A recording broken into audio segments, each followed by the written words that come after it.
Halachal. Parakei halachal. Hacholil. Fifth parak. You're there. No. Hacholil, the flute was played on Yontif for 5 days or 6 days, depending when Shabbos was. It wasn't played on Yontif, so if Shabbos came out one of the days of Yontif, on the first day Yontif, so the Cholil was 6 days of Chol Moed. If Shabbos came out on any other day of Yontif, so they played the flute for 5 days, because playing the flute doesn't push off Yontif. This is the flute which they used to play at the Simchas Beis HaShoeva. It doesn't push off neither Shabbos or Yontif. Amru, they said, anybody who didn't see the joy of the Beis HaShoeva, lo ra simcha miyamav, never saw a joy in his life. Now, says the Gemara, korban doche. They actually blew the flute twice on Sukkot. Once for the Simchas Beis HaShoeva, and that didn't push off Shabbos, but once for the Korbanos, and that did push off Shabbos. This is in fact machlokas in the Bavli, and here it's machlokas in Yerushalmi as well. Mastis and Rabbi Yossi, Rabbi Yehuda. Mastis and Rabbi Yossi, Rabbi Yehuda are missions like Rabbi Yossi, Rabbi Yehuda. The time when Cholil shel Korban deichas Shabbos, the flute of the Korban does push off Shabbos. Divrei Rabbi Yossi, Rabbi Yehuda. The Chachamim Omrim eno dochelos Shabbos lo Yontif. No. They say they're just like the flute of Simchas Beis HaShoeva, so too the flute of the flute of the Korban also doesn't push off Shabbos or Yontif. Now it's an interesting thing that the Bavli discuss in great detail. What's their machlokas? Machlokas is, of course, the Levim have to sing on Korbanos, but what's the primary component of the song? And the primary component of the song is the verbal portion, so then the musical instruments are not Docha Shabbos, Shabbos, they're not essential. But the primary component of the song is actually the instrumentation, so of course the instrumentation does push off Shabbos. That's Malchus, Rabbi Yossi, and Chachamim. Tamati, we learned over there, B'shnei a year and B'shona, 12 days a year, HaCholel Makeh Lifnei HaMizbeach, that we used to play the flute beside, not for Simchas Beis HaShoeva now, but rather for the Korban itself. B'shchitas HaPesach, when they used to shech the Korban Pesach the first time, Rishon, Yudal Nisan, Shchitas HaPesach Sheni, Yudal Iyar. Uviyad Rishon Shal Pesach, the first day of Pesach, right, that's Tes Vav Nisan, the 15th day of Nisan, the Yom HaTzeres on Shavuos, Uvishmonis Me'ach Hagen on the 8 days of Sukkot, including Shmei Atzeres. Says the Gemara, V'yesh Shmoina below Shabbos. Why is it all 8 days? Is there 8 days possible to have 8 days without Shabbos? And on Shabbos it doesn't push off. Rabbi Yossi Omer Lo Stam, Rabbi Yossi concerning this said, without attribution, and Rabbi Yossi, Rabbi Bum Shem Rabbi Yochanan, the said name of Rabbi Yochanan, it's attributing the following statement to Rabbi Yochanan, to Rabbi Yossi Rabbi Yehuda, there's going like Rabbi Yossi Rabbi Yehuda holds that the flute of the Korban does push off Shabbos. Now, yeah. You play it on Shabbos. Was that shocking to you? Just because they don't do it nowadays, but in the Beis HaMikdash they did it. Well, we don't have Korbanos. According to the rabbis who argue Rabbi Yisrael, why does it not push off Shabbos? Because it's not clear that it's a deraisa. Again, it's a machlokas whether that's the primary component of the song or not the primary component of the song. So that's the way, one way of learning this line. But I think perhaps another way of learning the line. That's how I learned the line. It was in line with the Bavli, which is that the question is whether ikar shiur b'per, ikar shiur b'kli. Primary component song is with the mouth, and primary song is with instruments. However, I think the Yerushalmi probably means a little bit differently here. It means that we don't know if simcha requires a cholil, whether simcha requires a flute, right? Because if simcha requires a flute, so then we have to play a flute, because you have to always be happy when you sacrifice korbanos. If simcha doesn't require a flute, so then you don't require flute. So now the Gemara asks, "V'aksiv," doesn't it say "V'am mechalim b'chalim"? It says when they anointed Shlomo as king, so that they were playing the flutes. So we see that flutes are an essential component of simcha. Do you know how much you wanted? How many times we tried to reach you? Did you get a page? I got. Did you get like 10 pages? 3. 3. But 2 of them, the numbers were cut off. Oh, that must be from your phone. Was it a 773 number? Yeah, I spoke to somebody. I called back one of the guys. Yeah, that was one of the. Were you actually here? You asked? Yeah, I walked in here. But so, 5 to 9. yeah, we're only starting after Mar from now on. I didn't know that. Yeah. So that's what we figured. So that's what we tried to get on. So we tried. He paged you, and then we tried to page you from here too as well. Okay. So so we just started a few minutes ago since we were trying for 15 minutes to try and get a hold of you. Oh, okay. He thought to catch him. So yeah. Because it's not clear that it's simcha, and then the Gemara asks, "V'aksiv," we're on top of chav beis on beis. V'aksiv v'amechalim b'chalolim, that flutes are essential for simcha. Says more simcha shloima kosum daber. That's a different kind of simcha. That's a simcha because you're happy you coronate a new king. So that's a boisterous, rollicking type of joy. We want to know that Simcha of Karbanos requires Chalilim. And that we have no clear parameter for, and therefore we cannot, according to Rabbanon, allow those Chalilim to be Deicha Shabbos. Now, of course, playing a musical instrument on Shabbos is only the Rabbanon, right? It's not also the right to play a musical instrument on Shabbos. But nevertheless, the rabbis banned it because they said if it's not essential, then why permit it? Even though some D'Rabbanans we allow in the Beis HaMikdash, but since it's not essential, there's no point in doing so. That's essential because that's a mitzvah, but here we haven't proven that there's a mitzvah to play the flute. Didn't we say that making noise? We do allow the shofar on the Beis HaMikdash on Rosh Hashanah and Shabbos. Yeah. Making noise. Yeah. On Shabbos? The Rabbanan. It's only Not the Rabbanan, not the Reisa. Right. Okay, Rabbi Yerim Sherei Bob our Memel said v'simchas levav keholich bechalil. It's interesting. Pasuk in Shai it says the joy of the heart is like going with a flute. Interesting metaphor there. But what he usually darshans that halachically. Whenever you play the flute in the Beis HaMikdash, you have to say Hallel. Now, it's not vice versa. There are times when we say Hallel when there is no flute. For example, our minhag is to say Hallel on Rosh Chodesh and on, although not, Yerushalmi actually didn't have such a minhag. But our minhag is to say Hallel on Rosh Chodesh and on the last 6 days of Pesach, even though there's no flute playing, right? So, but anytime you play a flute, for sure you have Hallel. Rabbi Yosef, Rabbi Bum, Shem, Rabbi Bob, our Memel said, Lama Kares Hallel Kol Shiva Simei Chag. Why do we read Hallel all 7 days of Sukkot? Keneged al Lulav Shu Mischadesh Kol Shiva.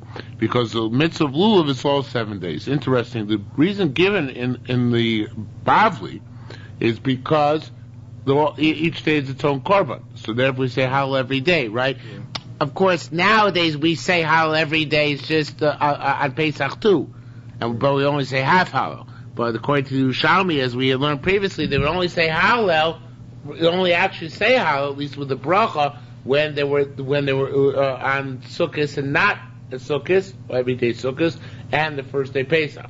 So now, of course, the question is, why everyday Sukkot? So instead of saying because each day's korban is different, like we learned in the Bavli, the Yerushalmi says because they take lulav every day.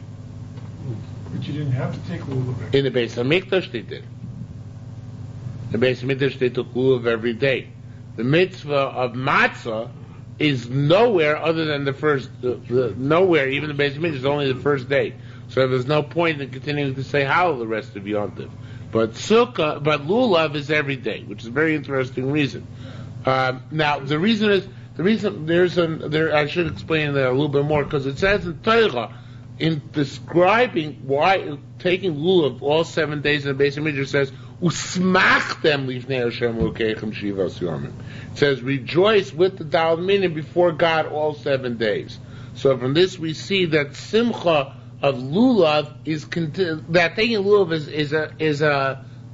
denotes Simcha. It denotes Simcha, so therefore, obviously, we have this concept of saying Hallel as a result.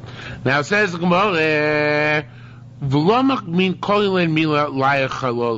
why of all things did the Navi Yeshaya choose to link Hallel and Cholil? Now, I would have said, although I didn't think of it this afternoon, but I thought of it this morning, but I think it now. It's similar words. Right, Cholil Hallel, but that's not what the Gemara says. They said rather, Shezelikitzin v'zelikitzin.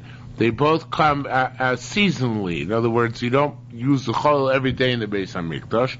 You only use it on occasion. V'zeh Chaviv, they're both the deer, Hallel and Cholil are endearing activities.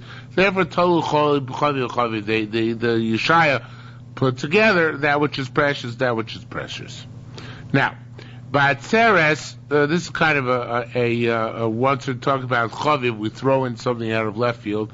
Ba'atzeres, it says on Shavuos, when the Kohanim would divvy up, one said that the one Kohen would say to the other, here, you take some matzah, which of course is the lechem aponim or menachos of the day. The other would say to him, here, you take chametz, which of course is the shtei lechem, the 2 breads were on Shavuos. Each tiny those who said the opposite, helach chametz, helach matzah. So one brisa finds matzah preferable, the other finds chametz preferable. One guy's trading up the chametz, and the other guy's trading up the matzah. He who says the matzah is preferable, it's shahu. Switch the words here. It should be tadir, the word from the next line. Because matzah is every day, right? Because all the menachos in the Beis HaMikdash are matzah, except for Shavuos and a Todah. He who said that he was to trade up the chametz is b'nei shu chaviv, because people like chametz. The reality is people like bread over matzah. I don't know why, but that's the way it is. Okay, getting back to Sukkot. So I'm Rabbi Shimon Levi. Why is it called Beis HaShoeva? Simchas Beis HaShoeva, not because they drew the water.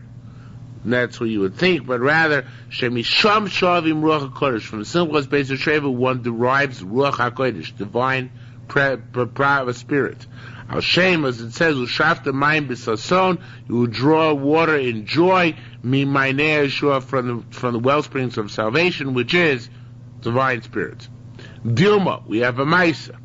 Rabbi Levi for Yehuda bar Nachman. Rabbi Levi and Yehuda bar Nachman have Nasmin Tartin Silin.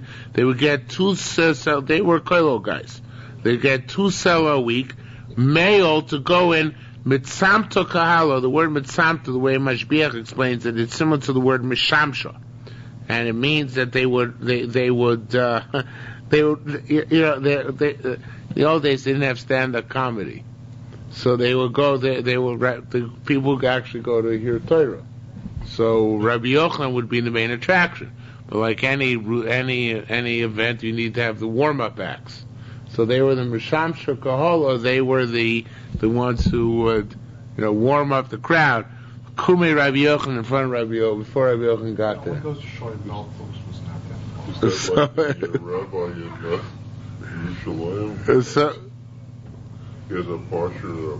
Yeah, but he doesn't have a warm up act. He does himself. Rabbi Yochanan. So all Rabbi Levi v'dars. Rabbi Levi came in darshan. Right, he is part of the deal. Yonah ben Amitai, the prophet Yonah, the famous one, may Asher hoya. He was from Asher. He was from Shevet Asher. See, it says, Asher lo. Tradition has it that Yonah was the son of a widow who lived in Sidon and Sidon, and in Sarfas. In Sarfas, which is a suburb of Sidon of Sidon. And she, in fact, was Yonah, her son, was one of the boys who was died and was resurrected. One was done by Elio and 2 by Elisha. right? So Eliyahu's, the one Eliyahu resurrected, it's not in any of the Haftorahs, unlike the one of Elisha, but there was Yoina.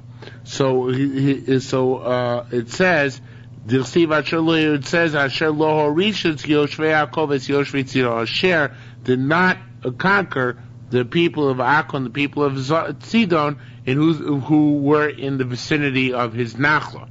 And it says, Eliyahu was told before the episode when he resurrected this little boy Yoina, Kum lech Tzarfas, so go to Tzarfas, Asher Tzidon, which is in the neighborhood of Sidon. That was his drasha, okay? So he darshan that Rabbi Levi darshan was from Asher. Well, he was only the warm-up act, right? Oh, Rabbi Yochanan. Then Rabbi Yochanan came in and Dorash and he darshan Yoina ben Amitai mizvulun hoya. No, he's from Zulun. The Chsiv it says Vayarol hagorol ashlishi livnei Zvulun. That says the same third lottery when they divvied up Eretz Yisrael came for Zvulun, the Mishachosam for their families. Even it says Misham Avar Kedma Mizrach, from there he went to the east. Gato Chefer, Ato Katzin. Now Gato Chefer means he went to Gas Chefer, and Ato Katzin, I guess, is also Eis Katzin is a city. So that's all the portion of Zvulun. Uksiv, and it says Kidvar Hashem Elokei Yisrael, like the word of God, the Lord of Israel, Asher Diber Biad Avdo, which he gave over to the hands of his servant, Yoina ben Amitai Hanavi Asher Migas Chefer, Yoina ben Amitai, the Navi, who was from Gas Chefer. So if it's from Gas Chefer, it's from Zvulun, not from Asher. B'Shuvta Chorisa, so another Shabbos, right? They kept the act together. And then another Shabbos, Rabbi Levi, Yehuda ben Nachman, right? Levi said to Yehuda bar Nachman, you know what, I can't do it anymore because Rabbi Yochanan last week argued on me. So Savlach Elaine Tartin Silin, you take the money this week. Vol Mitzanta Kol Rabbi Yochanan, you go do the warm up act this week, because last week I got hot water. All of Amar command. So Yehuda bar Nachman saved the day. He came in and said in front of the congregation, Yofilim Don Rabbi Yochanan. Rabbi Yochanan told us a good thing. And also Levi. His mother was from Asher and his father was from Zvulun. It says Yarkoso al Sidon. It says by Zvulun, it says Yarkoso al Sidon. Now the thigh was on Sidon. Yerech sheyotze mimenu, the thigh from which Yonah came. The thigh means obviously the woman, because the fetus comes out from between the thighs, right? So the thigh is Mitzidon Hoya. In other words, Zvulun was the father. And the Yerech, the thigh, meaning the mother, was from Asher, where Sidon was. Okay, so he reconciled the two. Everybody was happy afterwards. Ksiva Yered Yafo. It says it says Yonah went down to Yafo. That's where he got the ship to go on Tarshish. So the Kasha is Lo Tzurcha Da Ella Vayed Akko. What's the nearest port to Sidon? The truth is Sidon itself now is a port, but Akko was back then. So he should have gone to Akko. Why did he go to Yafo? So it says the Gemara, Rabbi Yoina. Rabbi Yoina said, I didn't notice that before. Rabbi Yoina said, Yonah ben Amitai me Oli Regolim Hoya. Yonah ben Amitai was from the Oli Regolim, from the pilgrims.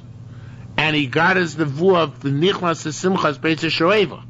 He came to Simchas Beis Shoeva, the Shraisel of Ruach HaKodesh, he got Ruach HaKodesh, and then he went to the nearest port to flee. What's the nearest port to flee? To Yerushalayim? Yafo, right? So that's right. It's interesting, the Meshech Chochmah, at the end of the Torah, the very end of the Torah, says that the reason why Yonah fled, we always understand conventionally from Chazal, the reason he fled is because he didn't want to go prophesy on Nineveh. But Meshech Chochmah says, you see here a very interesting thing. The way he learns this Gemara, it says, Yonah really was not a Navi. He wasn't one of those who was trained to be a Navi. Many people are trained to be Nevi'im. He just happened to come to Simchas Beis Shoeva, and he got so inspired that he prophesied on the spot.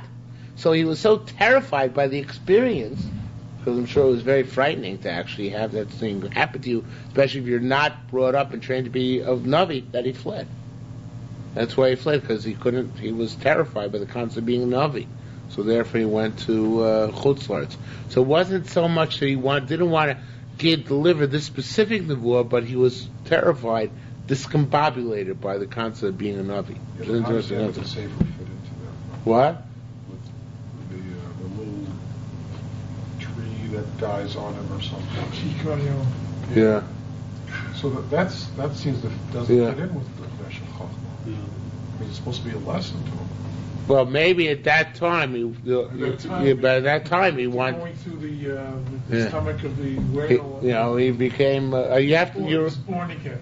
Right, one has to see if it actually fits in. I agree with you, but it could be that he would say by that time he became infatuated with his nevuah.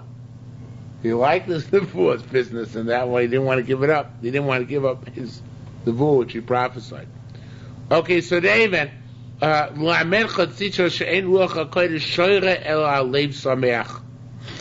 HaKodesh only devolves on a happy heart. My timer, what's the reason? What Pasuk teaches us this?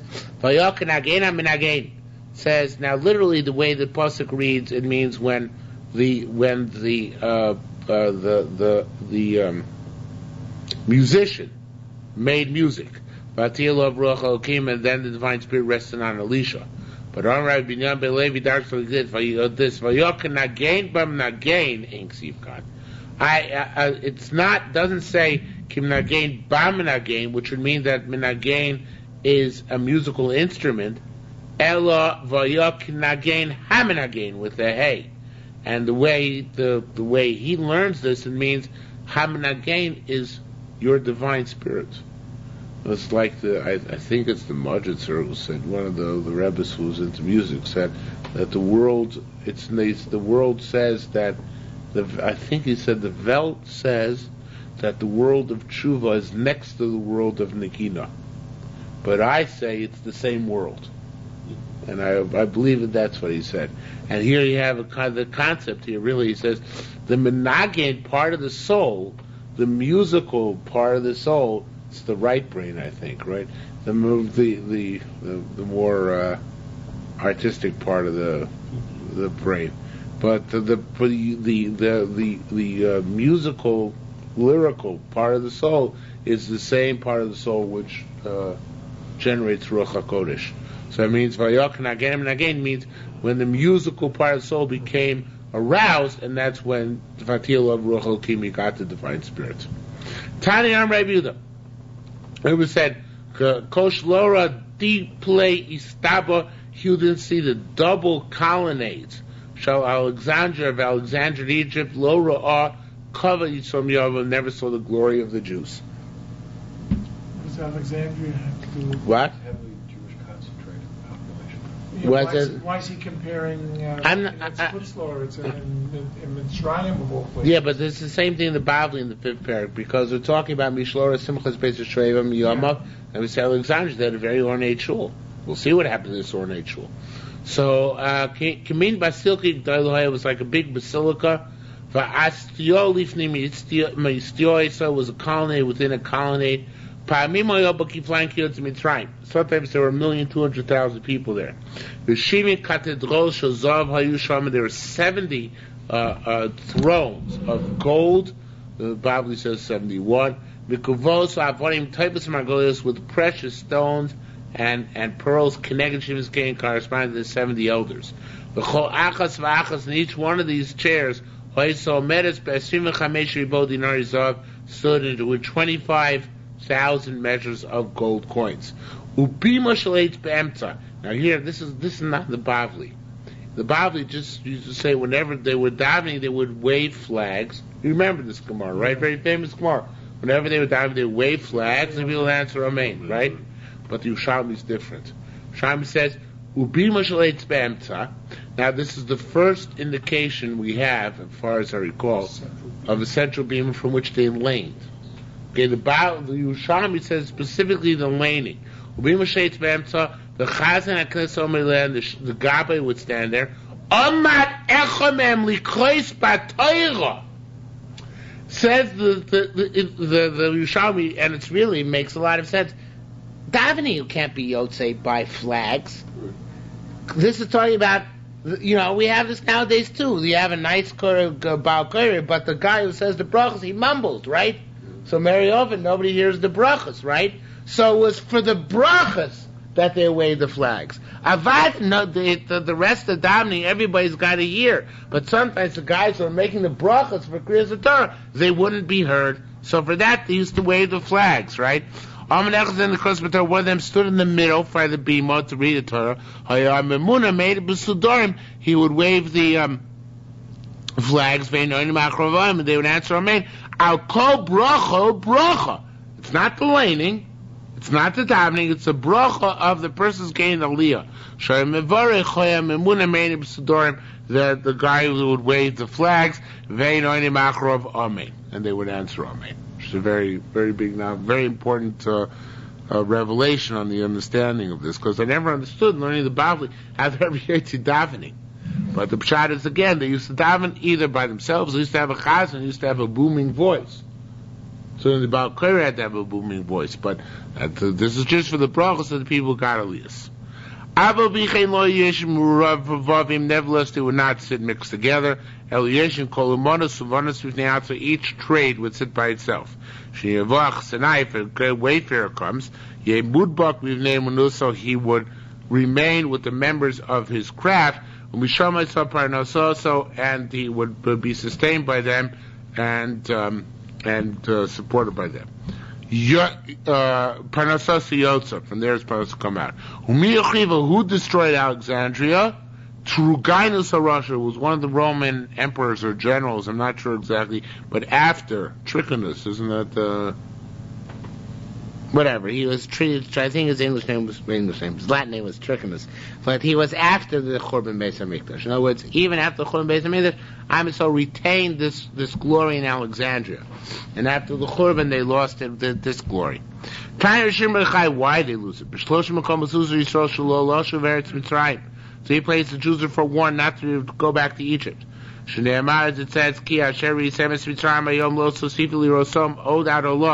like you saw the Egyptians say, you should never see them again. Hashem says, do not go back in this way at all again. And it says that the part of the klola of the golus of the Tochocha is that God will take you back to Egypt in ships. And they went back in these they went back 3 times. And 3 times they fell. Achas b'mei Sancher melech Ashur. The one at the time Sancher, the king of Ashur. Shneimar Hoy hayardim l'Mitzrayim l'Ezra. Woe to those who go down to Egypt to seek help. Maksib Asrei, what did it say afterwards? Mitzrayim Adam. Egypt is a human being. V'lo ke'el, not a god. L'Seim Basar, and their horses are flesh, and they were smitten, and the Jews there as well. Ba'achas b'mei Yochanan ben Kereach. I'm not sure exactly when he was. I guess it's the second Beis HaMikdash, but what's in his time? V'yisacher v'sher temirei mimena, the sword which you will fear. Ashram Tasigaschem will find you in Egypt. And finally, b'mei Turkinus HaRasha, in days of Turkinus.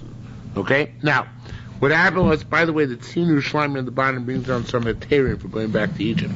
He brings down that the Ghost Maimoni brings down that when all the nations got mixed up, so then it became mutter to go back and live in Egypt, but he rejects that because shouldn't have nothing to do with the land, it has to do with who lives there. And it seems like this, so going back to Egypt is on the land. But then there's another heter which he brings down, which is that it's only if you go from Israel to Egypt. It says, B'derech lo sosifim lo shuv b'derech hazeh. Don't go back, but the same way. But if you're going for some other locale, like the Rambam who came from Spain, so then that would be okay. The real reason is obviously that Bisman Hazeh, we don't have the luxury necessarily of deciding where we're going to live, or Persukita, wherever we go. So might as well just go to Egypt and take our chances. And that was the Rambam's rationale, I'm sure. They say that the Rambam used to sign his letters. I, who am sinning by living in the land of Egypt, Moshe ben Maimon. But I don't believe it. The other people think that they're forgeries, and I'm skeptical he actually wrote that way. It doesn't sound like the Rambam. All right, name it. Says more further. what happened with Trukinus? No lo ben. Jews had no luck with him. No lo ben b'Tisha B'Av. Are you Masonic? He had a son born in Tisha B'Av, and the Jews are fasting, right? Mesa bito b'Chanukah. His daughter died on Chanukah. V'likun heros, and the Jews are lighting candles. His wife sent the message from him. She said to Trukinus, Achat mekabishes haberberim. Until instead of conquering the bears or the barbarians, I don't know which one it is exactly. Come and conquer the Jews who rebelled against you. So he came by ship, and he was supposed to come in 10 days. Chamisha came after 5 days. So he came and found the Jews that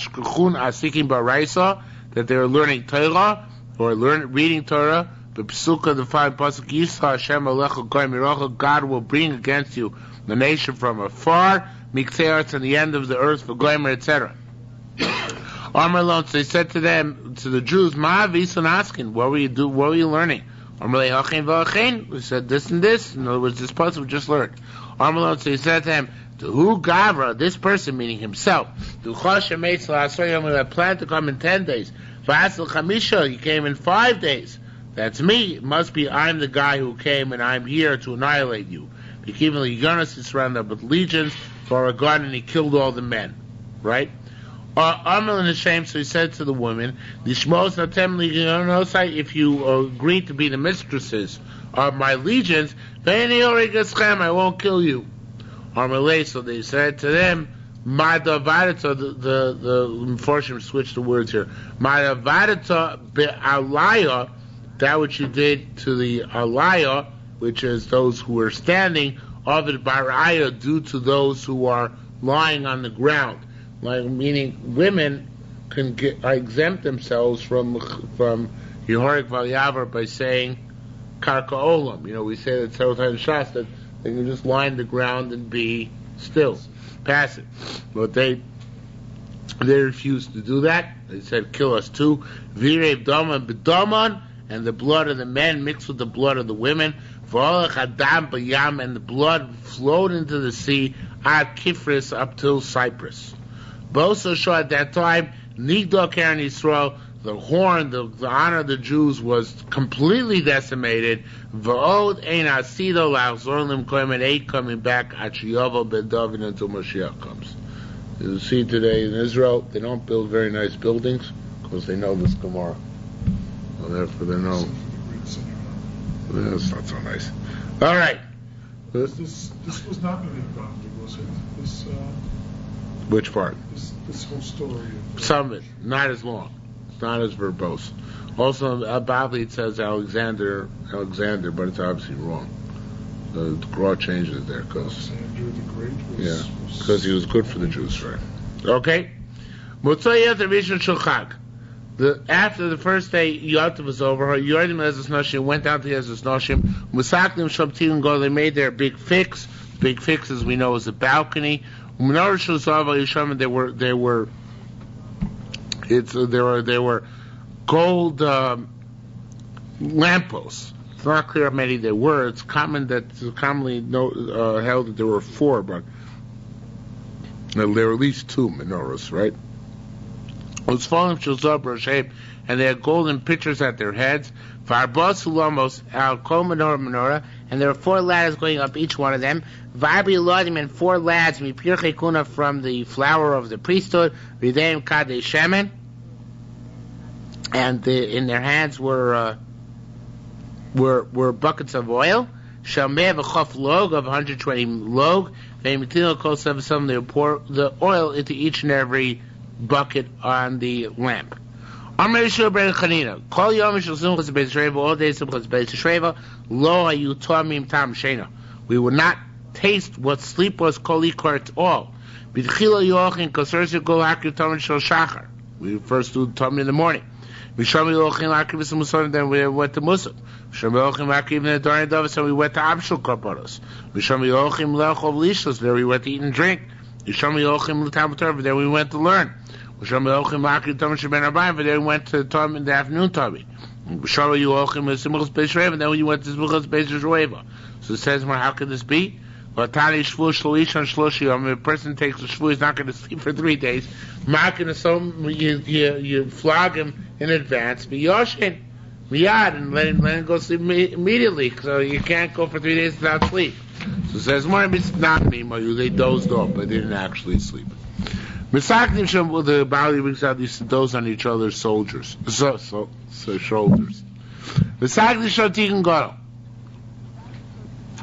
They make a big fix. What big fix do they make? They put the men by themselves, and the women by themselves. Key thing that they only learned over there. The Chalokah should be originally the wall around the Ezra's Nashim was smooth. So they put a balcony around it. That the women should look from on top, Anashim Milamato and the men from below. In order that they shouldn't get mixed up. From whom did they learn this mode of behavior? Midval Torah, from the Torah itself. It says, it says the land when Mashiach comes, the land will make eulogies family by family. In other words, people will not be mingled together. They'll maintain separations. Train Amaroi. It's machlokas, and it says there are also men and women distinct. The two Amoraim argue who the hespeit's for. One Mandomer says hespeit is Mashiach, Mashiach ben Yosef, right? The first Mashiach who comes, he dies, so it's hespeit for him. Choron Amar, the other says hespeit is Yetzer, it's hespeit for the Yetzer Hara. Mandomer says hespeit is Mashiach. He who says it's hespeit for the Mashiach says, "Mine b'shah shein avelim." If at a time that they're in true avelus, at omra anoshim b'neatzam, say men by themselves or women by themselves, b'shah shein smechem, when they are joyous, lo koshket is not a kavachomer that they have to be separated. Somebody similar to Beis Sheva. Mine says, "Spedish Yitzhora," says it's hesped for the Yitzhora. He says, "Mine b'shah shein Yitzhora kayim." There's no Yitzhora anymore. They have less at omra anoshim b'neatzam. He can't be too sure. They have to keep men and women separate. But Shua Sheitzahora Kaim, when there is a Yitzhar, Lo Koshke, certainly must keep them separate. Umenoras Shozav Ayusha, and they were golden lamps. Bakaparamar Vigovan Mea Amma, they were 100 Ammas tall. Astronomically, alright. So that's more about Tani. How can you say this? We'll call the Tali Mea Amin, 80, which is 100 Ammas high. Boy, Basis Klosim Mitlas requires a base of 33. Now, one can learn Skipshuto, but for some reason Shai Torah so chooses not to. It says you don't need that broader base. But the ladders need that broad, that steep, and that what's the opposite of steep? That gradual and incline. In other words, each ladder has to stick out 33 1/3 amos. The ladders, which are 100 amos tall, have to stick out 33 1/3 amos. And where's the room for having 4 ladders, right? 4 ladders means you have 2 ladders on each side, one on each side. So that means the ladders themselves took up 66 amos, right? Not counting the lamp itself, which I'm sure was very broad, right? So where's there room for all that, right? So it says the Gemara, Summa mikot lasin v'tlas, Summa mikot lasin v'tlas. That's the way it was. So there were ladders like that. It says Moratani calls our Lord so el orach me'er shmishmonim v'chavsheva arocha me'er shloshim v'chamesh shlos. So it was only 135 amos wide. So it's 66 and 66, right? Plus the which is 132. Plus the width of the lamps themselves is not enough room for ladders going widthwise, right? So this one we found it says Mekoyman Maisanisim Hoyu. It's a nice, it worked. Basically it's above dimensions. It says that the Pirkei Kuna hold 120 lug. Ma biyad kula me'avesim lug. Does it mean some total was 120 lug among the 4 guys who ran up the ladders? Or biyad kulecha vecha me'avesim lug, or each one of them will hold 120 lug? And the answer the Bavli gives, although Shami leaves it question, but the Bavli gives the answer that it was each one was holding 30 lug, 120 altogether per lamp, 30 per each candle, so to speak, in the lamp. Okay,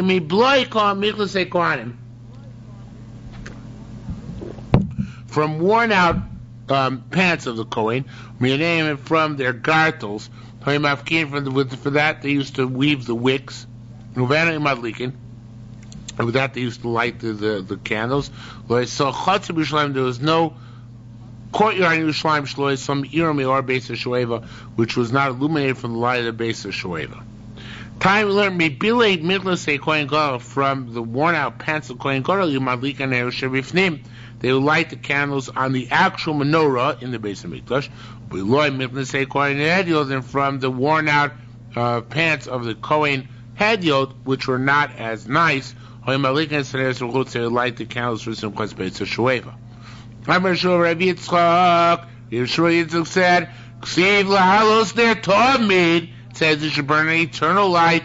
Shiur loim, they reckon to say, and l'chol eisa shalev is something which makes a bright flame, which is or a lasting flame, which is ner tamid, except for linen. So therefore they made linen wicks, and the linen wicks, of course, were made from the old garments of Kohanim, which were made out of linen. Ma mafkin, what does the word mafkin mean? Tirgei Rabbi Chagai. Rabbi Yosef mafshilin means to weave a thread. Tani we learned in our Mishnah, there was no courtyard in Yerushalayim which was not illuminated for light of Beis HaShoeva. Tani we learned a woman could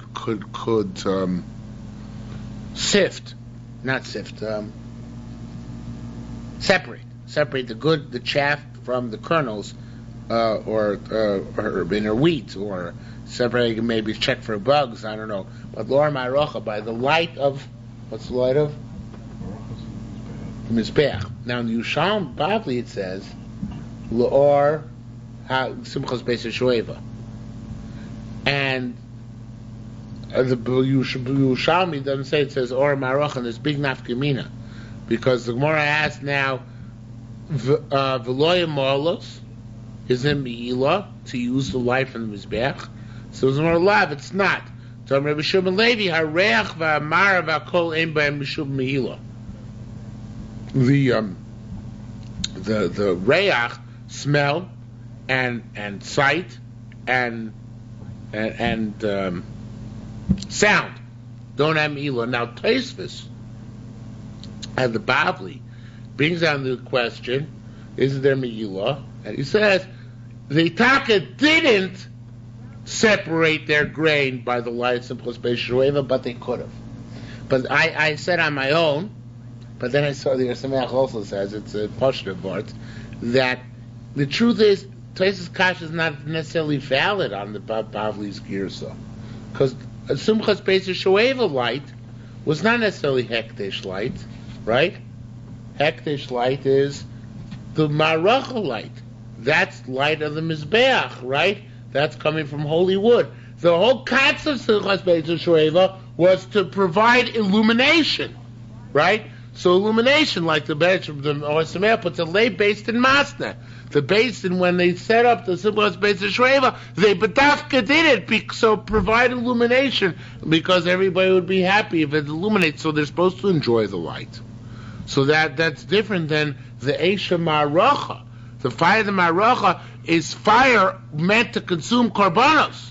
So on that there's a havamina. Maybe if you use it in order to check your grain, maybe that's Mila, right? Because that's not its intended use. It wasn't intended to give you the pleasure of being able to see. Yeah, but theoretically there's a difference between aesthetic enjoyment of the light of Simchas. Oh, that's more his answer. Oh, okay. No, I'm sorry. I take it back. Okay. You're saying differently. Yeah. No. The aesthetic difference of enjoying the light for the aesthetic purposes.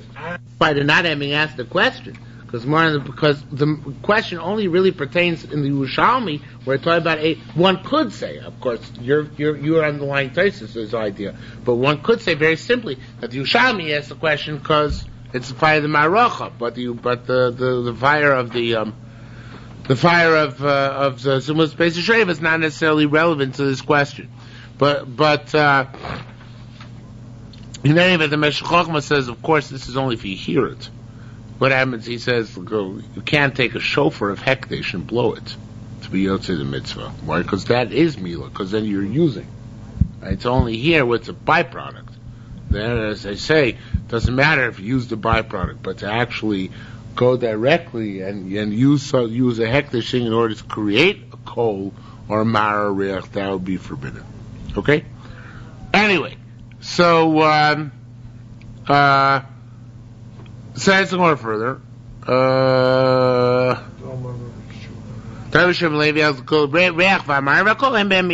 Shisha calls, now once on the topic, Shisha calls and Nishmai Yericho. There are 6 sounds in Yericho from the Beis HaMikdash.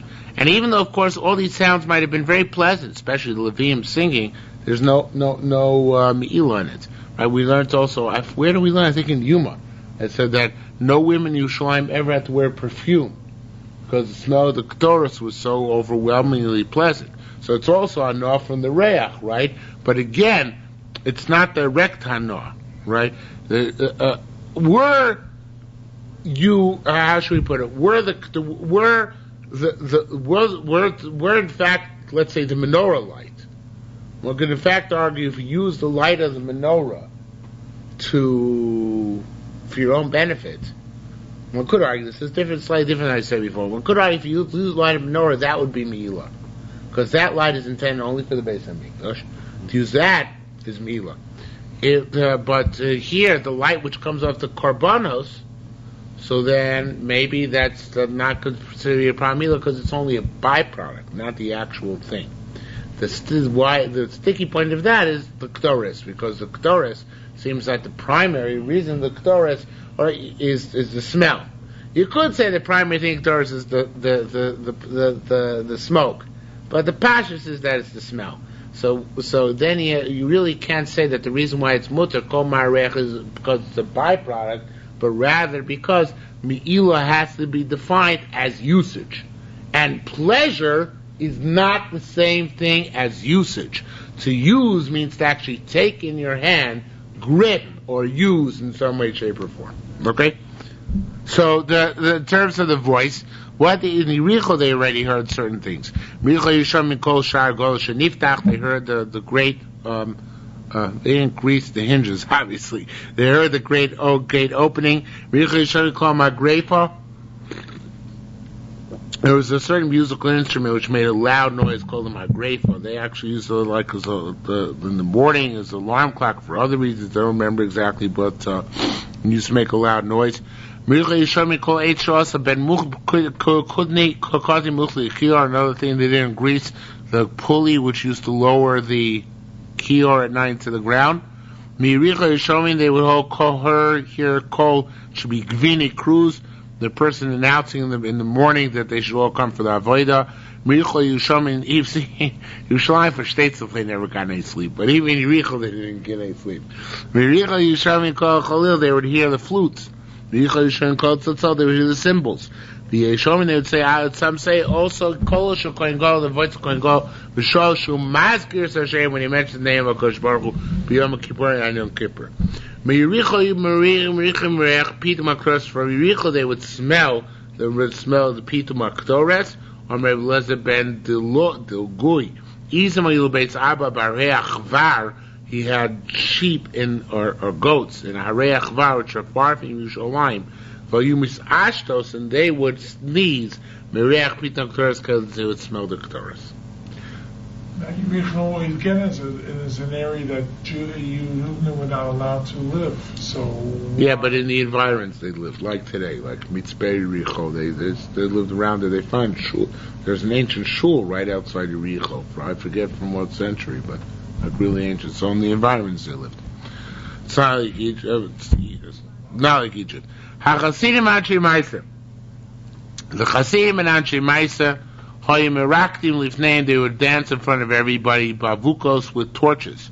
Boyav name would say in front of everybody, Divrei Tishbachos, praise to God.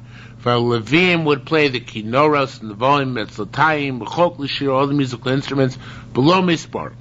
Astronomical amount of instruments, achamesh esrei malos, on the 15 steps, holos, v'ayordos, which will go down me'ezos Yisrael as Noshim, for Keneged, Tesvot Shir Mouse correspond to the 15 Shir Mouse Shabbatilim, Shalem Omni Elvim Bashir, where the Levim would stand and sing all the days of the week. HaChasidim Achimaitzi Yechman, there are some who would say, Shayu Omrim, Ashrayich Yalduso, praiseworthy is our youth, Shlobisht et Ziknuso, which did not embarrass our old age. Elu, it should be Chasidim Achimaitzi, these are the people who are FFBs. The Yeshman was sure, or the Omrim, so some would say, Ashrayich Ziknuso, praiseworthy is our old age, Shekipra Yalduso, which atone for our youth. Elu Bali Chuba, these are people BTs. Elu, I mean, they both say, Ashrei Mishlo Chata, praiseworthy is somebody who has not sinned. Mishlo Chata, Yim Cholo, somebody who did sin, he can be atoned for. Hillel Azokin, now here's a very interesting more. Do you remember Hillel's quote in the Bavli, Imani Kan HaKol Kan? That's in the Sukkah. It sounds very strange. It says, Hillel says, if I'm here, everybody's here. Which I always had difficulty with. And the Netziv, even in the 5th parak of Shmos, he tries to explain, he meant because he knew that Hillel himself knew how to be Musameach properly, so he taught everybody else how to be Musameach. But I think the gears in the Bavli should be Im Onu Kan HaKol Kan. And look, it's this. I'm borne out by the Yerushalmi's expansion of this here. It's just an Aramaic, but it's the same idea. Hilazaki could have a chamin luna avdin, but Pachas, when he saw that they were frivolous in their joy, they were doing things like dancing Yidden and Moshiach and all those types of forbidden dances. I had this problem back in the Simchas Beis Shoeva too. So Amar alone, so he said to them, what?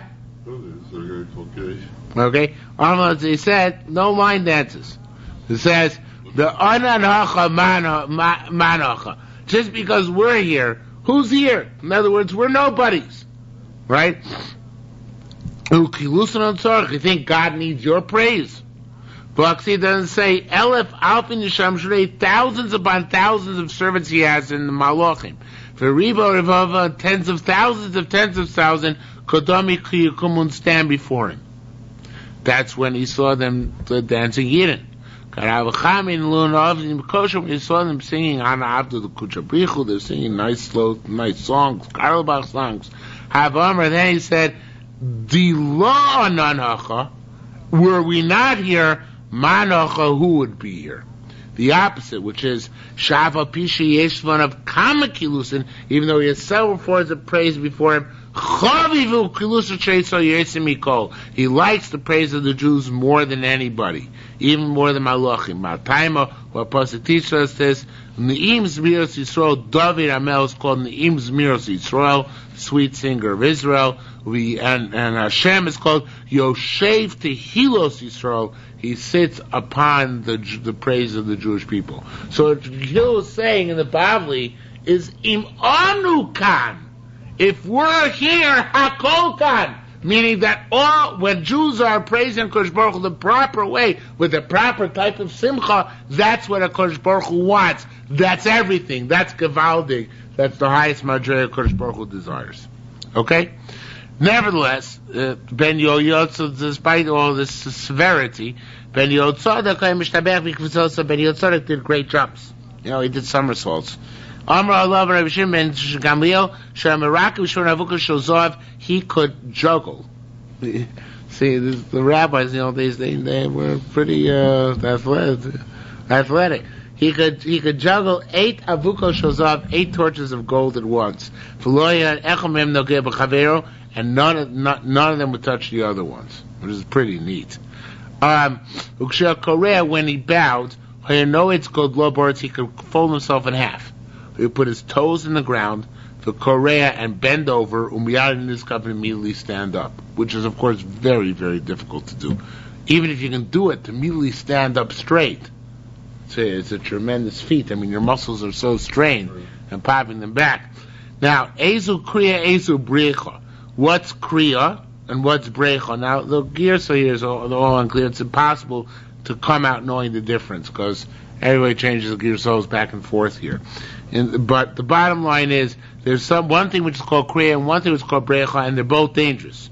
Rabbi Chia Rabba Hera kriya livnei Rebbe, he did a kriya in front of Rebbe, v'nifsach, and he became lame because it's dislocated one of his right. joints.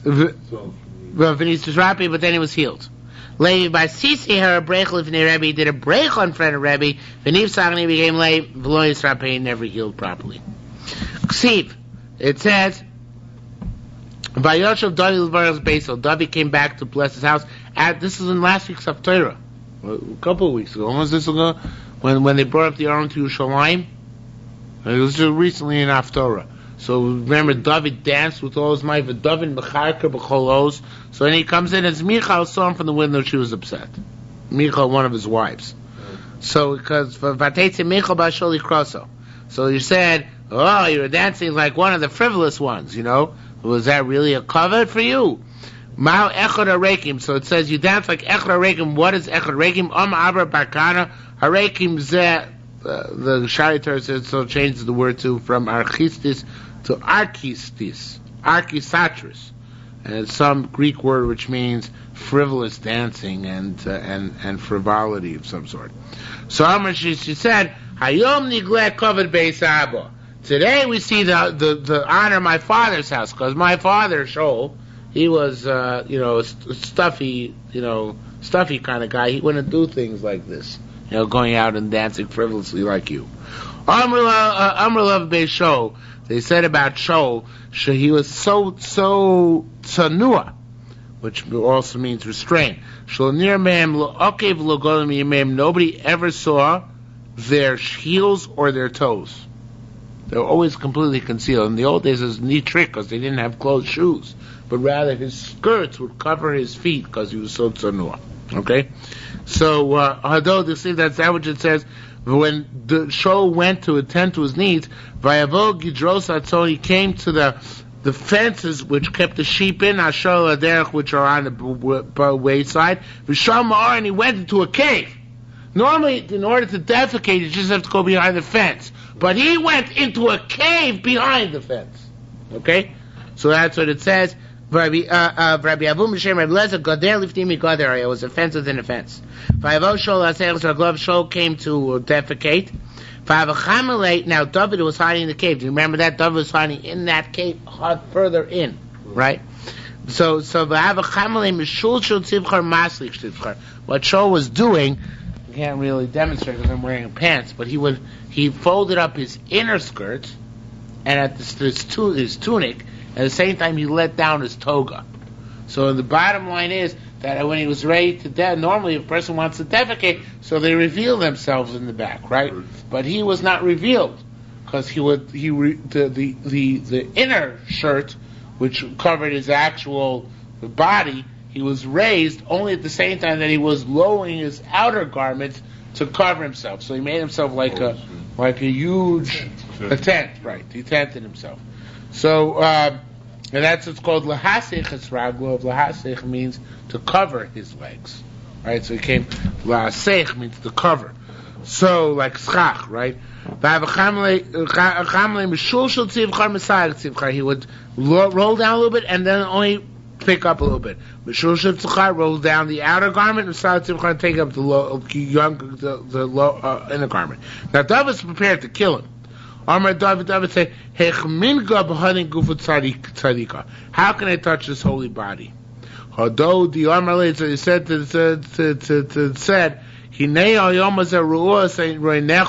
David said, today, later on, when he told Shaul that he had been there and was able to take his life, today I saw as Hashem